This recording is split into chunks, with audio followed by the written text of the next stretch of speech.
So I Googled it right away, and like literally, dude, I got fucking sad, dude. Yeah, man, that was rough. Because you know why I got sad?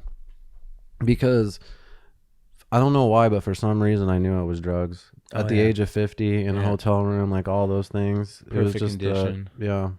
And apparently the toxicology report came back that he had over 10 substances in his fucking system, dude. That breaks my heart, dude. Including benzos and opiates. So here's the question. Do we think that it was fentanyl that killed him? That was my biggest fucking fear from the get-go, dude. I hope not. Yeah. Because he was in Colombia, dude. It was probably even crazier down there. Yep. He was partying.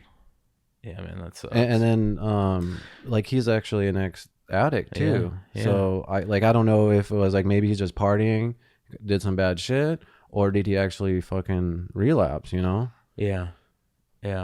Sounds like if there's that much in his system, then he probably's been using for a little bit of time.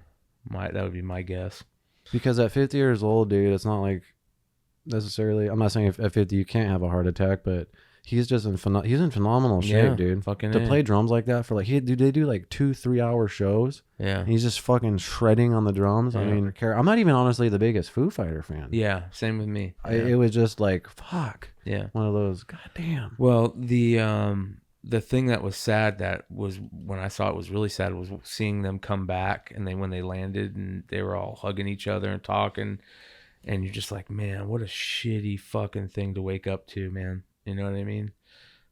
And then you started seeing all the people start talking about cool moments, and there's this really cool moment where they were playing a concert, and Dave Grohl's voice went out, and so Taylor finished singing the song for him. Shit. Dude, it was really fucking good. And I remember seeing that, and I immediately got like choked up, like, fuck. Yeah, dude. So coincidentally, like, I watched his drumming master class that's on YouTube. It's like an hour and a half. It's really just an interview with this British guy in radio. I'm sure you even know who the guy is.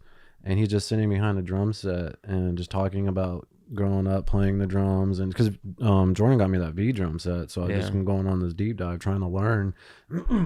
And he actually opened up my eyes because I'm trying to show my nephew how to play the drums, and I'm not a good teacher at all, like showing other person like how to play musically. I get fucking kind of frustrated and shit. And he actually showed me how to like show my nephew how to play a beat, like how to teach him. He's like, because he showed how he learned and how simple it was. I was like, oh shit, I could use that to show my nephew. Yeah. And even Jordan, like I showed Jordan, and now Jordan's like fucking wanting to learn the drums and shit and stuff. And like my nephew comes over and he fucking, you know, they love that shit. But I was like, what the fuck? Like I've never gone out of my way to watch a Taylor fucking Hawkins video, and then literally fucking a week later it's like, what the fuck? Yeah.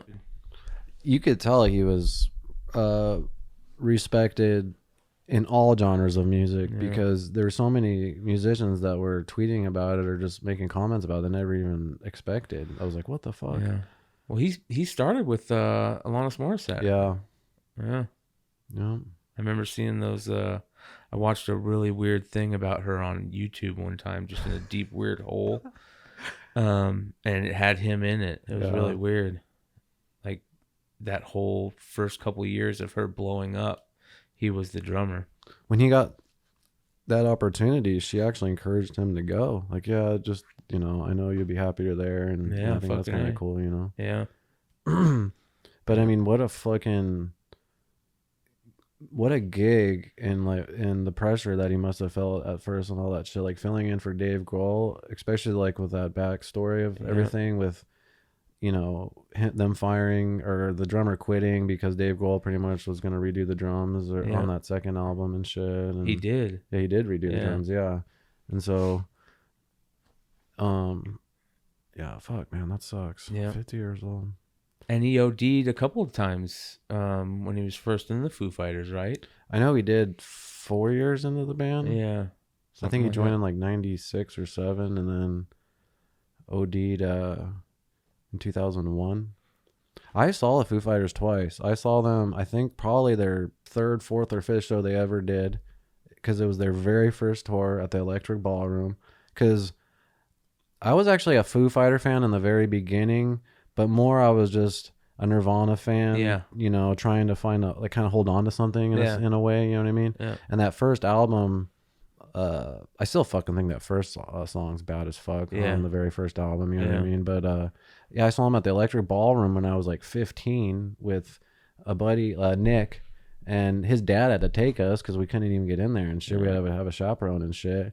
And then I went again and saw him at the fair with Veterans Memorial Coliseum, and Taylor was on the drums and shit. So, and they did a fucking drum off and all that, like a drum solo. Him and Dave Grohl, they brought a second drum set out and shit. It was pretty dope. Yeah.